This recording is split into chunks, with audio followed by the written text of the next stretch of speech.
আচ্ছা তাহলে চলো এবার একটু দেখে নেই আমাদের তিনটে স্পেশাল কেস আছে তোমার সামুদ্রিক সূত্রের জন্য। প্রথম স্পেশাল কেসটা হচ্ছে যদি তোমার দুইটা ভেক্টর মধ্যবর্তী কোণ 0 হয়। দ্বিতীয় কেসটা হইতেছে যদি দুইটা ভেক্টর মধ্যবর্তী কোণ 180 ডিগ্রি হয়। তৃতীয়টা হচ্ছে যদি তোমার দুইটা ভেক্টর মানই সমান হয়। ঠিক আছে, চলো প্রথম কেসটা দেখে নিই। এখন প্রথম কেসের ক্ষেত্রে আমরা বলতেছি দুইটা ভেক্টর মধ্যবর্তী কোণ 0। অ্যাকচুয়ালি ফিজিক্যাল জিনিসটা কি বোঝায়? মধ্যবর্তী কোণ মান 0 মানে বুঝাইছে দুইটা ভেক্টর একই দিকে আছে। ঠিক আছে, এখন একটা জাস্ট মাইনর জিনিস আমাদেরকে বলে রাখি, যদি দুইটা ভেক্টর পরস্পর সমান্তরাল হয়, ঠিক আছে, এদের মধ্যবর্তী কোণ 0 ধরা হয়।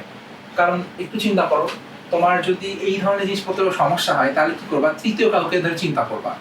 ধরে নাও তোমার ছেলে এক্স অক্ষ, এই এক্স অক্ষকে তুমি এইখানে নিয়ে যাও, নিয়ে যেয়ে চিন্তা করো এটা কি এক্স অক্ষের সাথেই আছে, আবার এই এক্স অক্ষকে এইখানে নিয়ে যাও, নিজে দেখো এইটা এক্স অক্ষের সাথে আছে। সো দুইজনই কি করছে? এক্স অক্ষের 0 ডিগ্রি কোণ উৎপন্ন করছে, তাদের মধ্যবর্তী কোণ কত? 0। এখন আমরা কি করতেছি এইখানে, যেহেতু আমাদের আলফার ভ্যালু 0, আমরা নর্মালি সরাসরি ফর্মুলায় চলে যেতেছি। সো আর দেখো আর ইকুয়াল টু হচ্ছে আমরা শিখে আসছিলাম √p² + q² + 2pq cos alpha. এখানে আলফার ভ্যালু কত? আলফা ভ্যালু হচ্ছে 0, তাহলে আলফা ভ্যালু 0 বসাই দিচ্ছি। এখন cos 0 ভ্যালু হচ্ছে 1, সো cos 0 ভ্যালু বসাই দিলাম 1, তাহলে চলে আসছে p² + q² + 2pq * 1, যেহেতু 1 লিখি নাই। এখন দেখো a² + b² + 2ab, এটাই তো হচ্ছে আমার a + b whole square formula, a + b whole square. এখন দেখো ভিতরে আছে স্কয়ার, বাইরে আছে রুট, চলে গেল, চলে যায় শুধু শুধু চলে আসলো আমার p + q। তাহলে যদি দুইটা ভেক্টর একই দিকে কাজ করে, নরমালি তাদের যোগফল যদি করে দাও তাহলে তুমি হচ্ছে তার মান পেয়ে যাবা। এবং তাদের দিক কত হবে চলো দেখে নিই। তাহলে দেখো আমাদের এখানে দিক কত আসতেছে। জাস্ট নরমালি আমাদের এইখানে দুইটা ভেক্টর মধ্যবর্তী কোণ 0, আমাদের tan θ ফর্মুলা বসাই দিলাম, q sin α / p + q cos α। এখন সেইখান থেকে আমরা ধরে নিতেছি p এর সাথে সেটা থিটা কোণ উৎপন্ন করছে আমাদের তোমার রেজাল্টেন্টটা অথবা লব্ধিটা। তাহলে দেখো q sin α ভ্যালু হচ্ছে 0, 0 বসাই দিলাম, p + q cos α, alpha value আবার 0 বসাই দিলাম। এখন sin 0 ভ্যালু হচ্ছে 0, 0 হয়ে গেল, নিচে আছে p + q। এখন 0/something মানে 0, তাহলে tan θ হচ্ছে 0। এখন তাহলে আমি যদি এইখান থেকে বের করার ট্রাই করি থিটা কত, তার tan ইনভার্স 0 ভ্যালু কত? 0, তার থিটা হচ্ছে 0। অর্থাৎ তুমি যেই দিক বরাবর দুইটা ফোর্স দিতেছো বা দুইটা ভেক্টর দিতেছো, ঠিক ওই দিক বরাবরই আমাদের নতুন লব্ধিটা যাবে। বুঝতে পারছি? তো চলো এবার দেখে নেই যে আমাদের যদি বিপরীতগামী হয় বা বিপরীত দিকে হয় দুইটা ভেক্টর, তাহলে কি হবে। ঠিক আছে, সো আমাদের ভেক্টর আছে p, ভেক্টর আছে q, আমরা হচ্ছে লব্ধির মান বাইর করব। সো লব্ধির মান বের করার জন্য আমি যেটা করতেছি, p² + q² + 2pq cos α এই ফর্মুলা ইউজ করব। এখন আলফা হচ্ছে 180 ডিগ্রি। তার আগে আমরা একটু cos 180 মানটা বাইর করে নিই। cos 180 মানে হচ্ছে cos 90 + 90, মানে হইতেছে, তুমি একটু চিন্তা করো, আমাদের হচ্ছে অল সাইন। এখন আমাদের এইটা কোন ঘরে আছে? 90 প্লাস সামথিং, তাহলে দ্বিতীয় সেকেন্ড কোয়াড্রেন্টে। সেকেন্ডটা অ্যাকচুয়ালি সাইনের ঘর, বাট এটা তো কস, তাহলে মাইনাস হয়ে যাবে, মাইনাস হয়ে গেল, মাইনাস সাইন 90 মানে হচ্ছে -1। এখন আরো সহজ একটা ওয়ে আছে, সেটা হচ্ছে ক্যালকুলেটর বের করে দেখবো। ঠিক আছে, সো এইখান থেকে দেখো r = √p² + q² + 2pq cos α। আমি এখানে p² + q² 2pq cos α মানে হচ্ছে cos 180, মান বসাই দিলাম -1। তাহলে দেখো p + q - 2pq, এটা হচ্ছে আমাদের p - q হোল স্কয়ার অথবা q - p হোল স্কয়ার।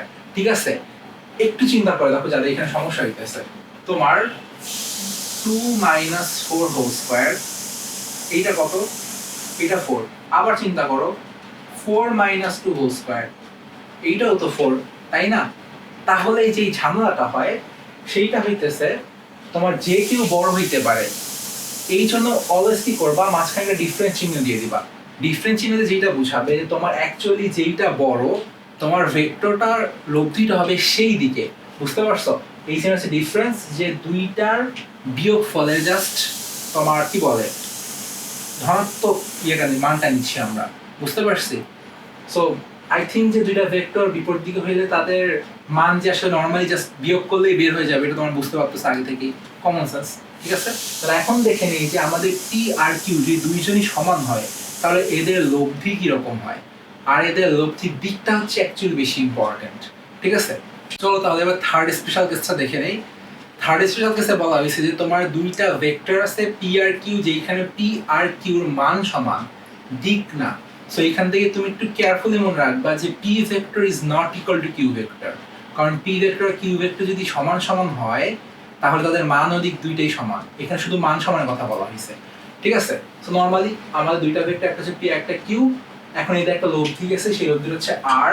কোশ্চেনটা হইতেছে আমাদের যে আর লব্ধিটা গেছে, এই আর লব্ধি পি এর সাথে কত কোণ উৎপন্ন করছে বা কোন দিক দিয়ে যাবে, ঠিক আছে? তাহলে একটু খেয়াল করি আমাদের নর্মাল দিকের formula, tan θ equal to q sin alpha divided by p plus q cos alpha। এখন আমরা জানি q আর p এর মান সমান, তাহলে q এর জায়গায় আমি p বসাই দিচ্ছি সব জায়গায়, p বসাই দেওয়ার পর আমি এখানে জাস্ট p গুলোকে কমন নিয়েছি, p কমন নিলে 1 plus cos alpha হয়, তাহলে p sin alpha divided by 1 plus cos alpha, এই যে এখানে চলে আসলো, ঠিক আছে? p কাটাকাটি চলে গেছে। এরপরে আমাদের আসতেছে sin, আমি এখানে কি করলাম, তোমার 2 দিয়ে গুণ করলাম, 2 দিয়ে ভাগ করলাম, তাহলে sin 2 into alpha divided by 2 divided by 1 plus cos 2 into alpha divided by 2।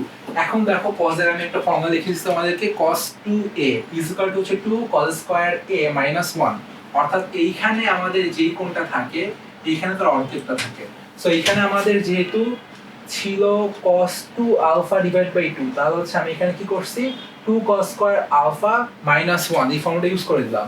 এখন দেখো প্লাস 1 আছে মাইনাস 1 আছে, যেটা কাটাকাটি চলে গেল, কাটাকাটি চলে গেলে আমার কে থাকলো, জাস্ট 2 cos square alpha। এখন 2 cos square alpha কে কি লেখা যায়, 2 cos alpha divided by 2 into cos alpha divided by 2, just এইটাই করছি, 2 cos alpha divided by 2 into alpha divided by 2 লিখে দিছি।